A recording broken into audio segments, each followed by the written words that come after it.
Dear students, हम पढ़ रहे हैं the budgetary process in India. हमने लास्ट लेक्चर में देखा था कि फ्रेमिंग ऑफ बजट के 3 स्टेप्स हैं: preparation of the budget, legalisation of the budget and execution of the budget. हमने कुछ बातें देखी थी प्रिपरेशन ऑफ बजट को लेकर।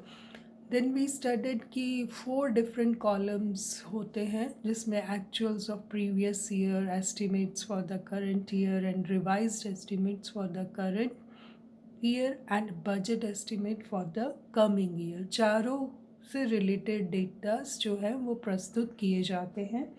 फिर मैं आपको बताना चाहूँगी कि जो बजट है उसमें 2 तरह के बजट प्रस्तुत होते हैं, एक रेवेन्यू बजट, एक कैपिटल बजट।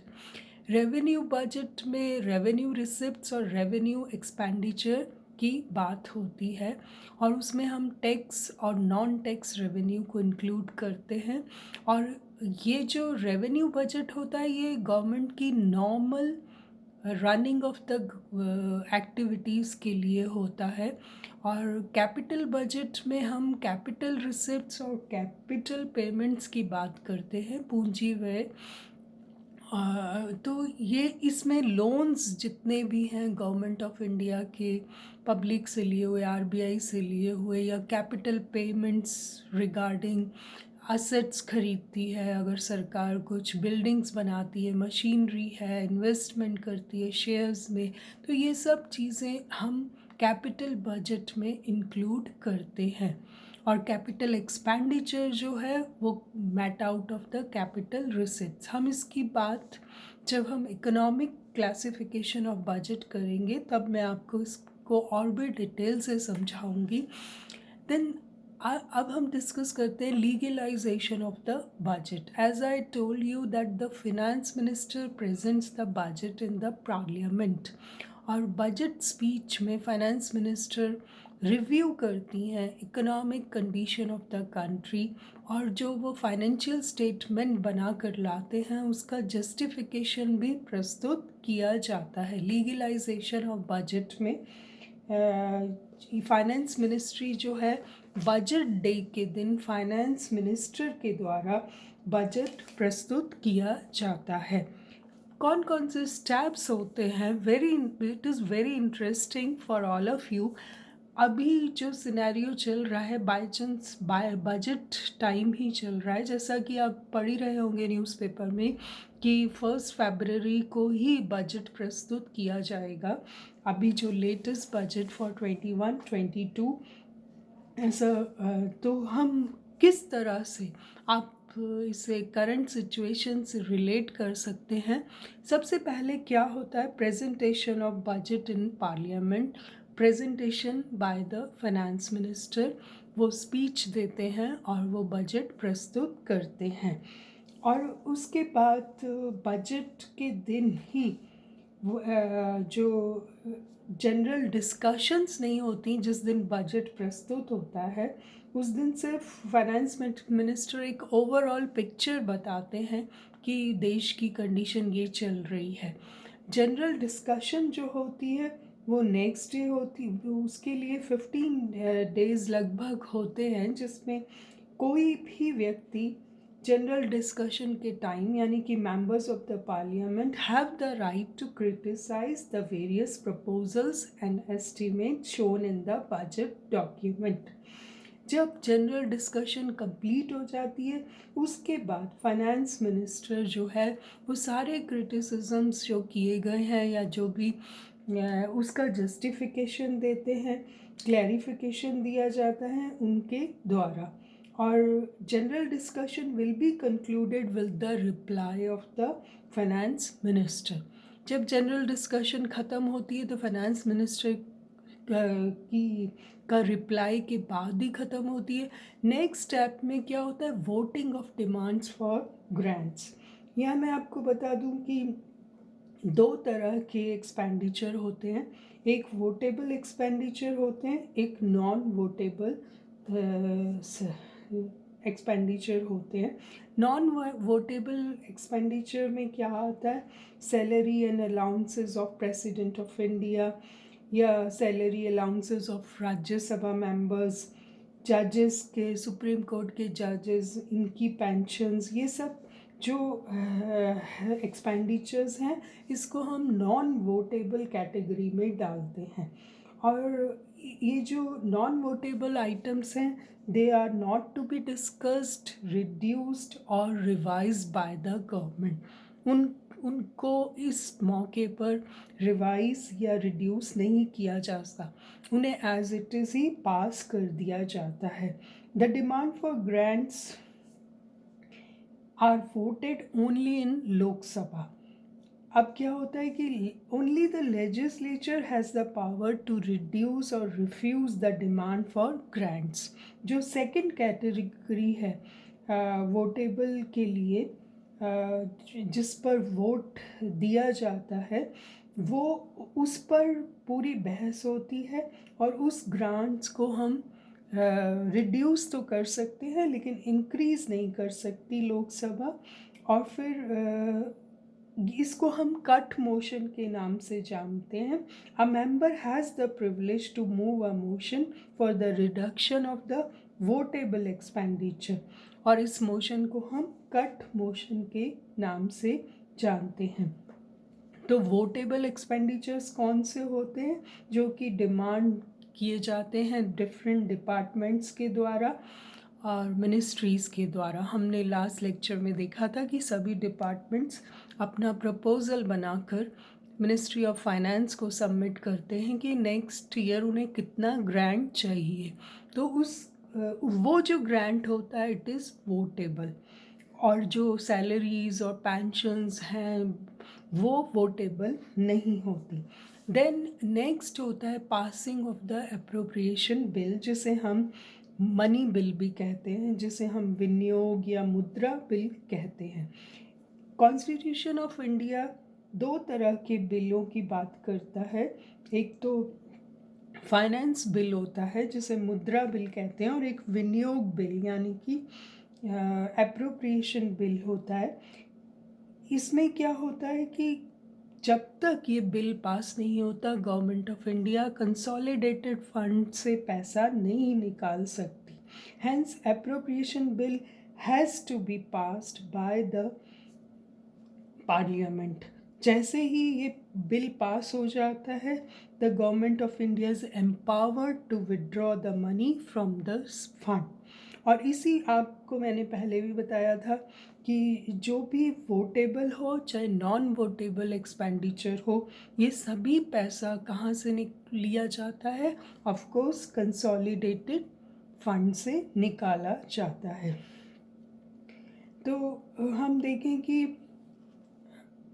गवर्नमेंट जो ये ग्रांट्स हैं इसके लिए पावर है सरकार के पास उसको कम करने की, लेकिन जो सैलरीज़ हैं वो एज इट इज़ पास हो जाती हैं।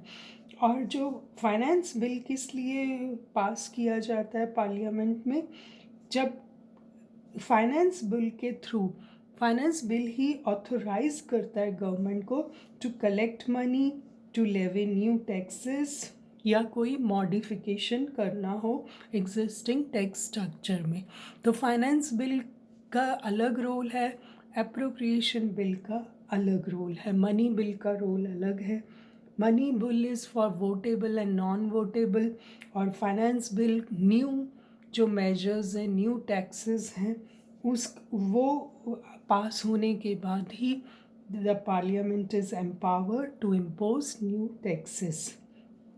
तो बजट जब दोनों हाउसेस में पास हो जाता है तो वो प्रेसिडेंट के पास जाता है, और प्रेसिडेंट के पास एज यू ऑल नो कि वो नॉमिनल, उनके पास पावर नहीं है, और वो औपचारिक रूप से प्रेसिडेंट ही है जो इस बिल को अपनी सहमति दे देते हैं।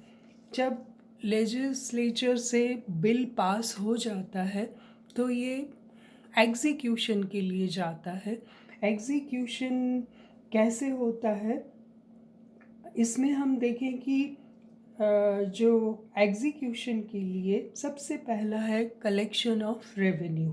तो असेसमेंट किया जाता है रेवेन्यू का, फिर उसका कलेक्शन किया जाता है। यहाँ मैं आपको बता दूँ कि the central board of direct taxes and central board of indirect taxes जो है वो रिस्पॉन्सिबल है प्रॉपर कलेक्शन ऑफ फंड्स के लिए। Then proper custody of collected funds. एक बार फंड्स कलेक्ट हो गए तो इसका किसको पावर है इसको डिसबर्समेंट के लिए या रिसिप्ट के लिए?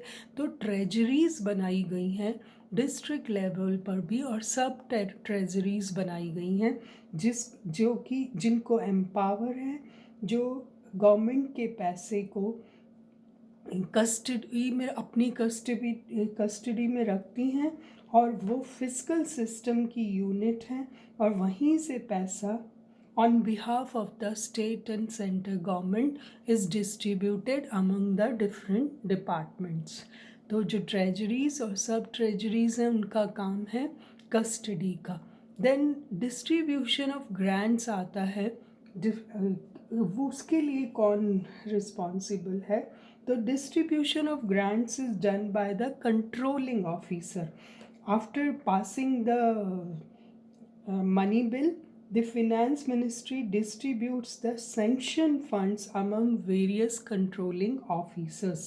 ये controlling officers जो हैं ये रिस्पॉन्सिबल हैं डिफरेंट डिपार्टमेंट्स को पैसा डिस्ट्रीब्यूट करते हैं और इंश्योर करते हैं कि जो भी बजट के अकॉर्डिंग ही स्पेंडिंग हो, ओवर स्पेंडिंग बिल्कुल नहीं हो। तो ये controlling officers they dispatch a copy of the distribution of grants to the account general who in turn sent it to the treasuries। और जो allotted grants होता है, एक बात यहाँ याद रखिए कि मैंने आपको ज़ीरो बेस बजटिंग में भी बताया था जो कि अभी इंडिया में पॉपुलर है कि जितना भी ग्रांट अलॉट किया जाता है वो उसी फाइनेंशियल ईयर में यूज़ होना चाहिए। अगर मान लीजिए 10 करोड़ रुपए एग्रीकल्चर मिनिस्ट्री को दिए गए हैं, 100 करोड़ रुपया दिया गया है मान लीजिए, अगर वो 100 करोड़ रुपया फाइनेंशियल ईयर में यूज़ नहीं होता 31 मार्च तक, 50 करोड़ ही हो पाता है, तो बाकी पैसा जो है वो लैप्स हो जाता है और वो नेक्स्ट जिसमें कि आपने जीरो बेस बजटिंग में यही बात पढ़ी थी कि unspent balance of any will be lapsed. तो वो फिर नेक्स्ट ईयर में जब नेक्स्ट बजट आएगा तो फिर नए सिरे से एलोकेशन होता है पैसे का। इसीलिए सारी जितने भी डिपार्टमेंट्स हैं, जितना भी एलोकेशन हुआ होता है उस फाइनेंशियल ईयर में, उस पैसे को यूज़ करने की कोशिश करते हैं।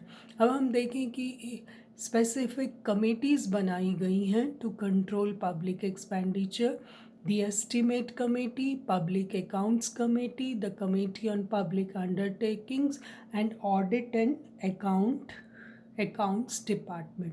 तो ये चारों अपने लेवल पर काम करती हैं और बजट के जो प्रपोजल्स हैं उनको फुलफ़िल करती हैं। एक the role of controller and audit general, ये अक्सर आप न्यूज़पेपर में भी पढ़ते होंगे। तो ये ही is the person who is responsible for auditing of public money. The accounts prepared by him are submitted to the president who in turn place them before the house. सारे अकाउंट्स ये prepare करता है audit general और फिर वो president के through parliament में रखे जाते हैं। So the parliament is the supreme agency in the financial matter. इतना तो हमने देख ही लिया है कि सबसे ज़्यादा जो रोल है वो पार्लियामेंट का ही है in the passing of the budget. We'll study some more topics in next lecture. Thank you so much.